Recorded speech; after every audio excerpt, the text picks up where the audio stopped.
আসসালামু আলাইকুম রহমতুল্লাহ। প্রিয় পাবনা সদর 5 আসনের সম্মানিত ভোটারবৃন্দ, আমি মুফতি নাজমুল হুসাইন, ইসলামী আন্দোলন বাংলাদেশ পীর সাহেব চরমোনাই মনোনীত হাত পাকা প্রতীকে পাবনা 5 আসনে নির্বাচন করতেছি।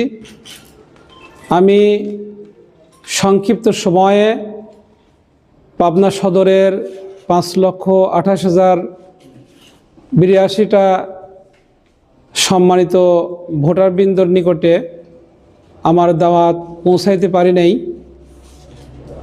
এই কারণে আমি সবার প্রতি উদাত্ত আহ্বান জানাচ্ছি, আগামী 12 তারিখের যে ত্রয়োদশ জাতীয় সংসদ নির্বাচন, এই নির্বাচনে দল মত নির্বিশেষে জনগণের মৌলিক অধিকার বাস্তবায়নে প্রত্যাশিত দেশ গড়ার লক্ষ্যে এবং বৈষম্যহীন একটি রাষ্ট্র গঠনের লক্ষ্যে ইনশাল্লাহ আপনারা সবাই হাত পাকা প্রতীকে ভোট দিয়ে আমাকে জয়যুক্ত করবেন, জনসেবার সুযোগ দান করবেন ইনশাল্লাহ।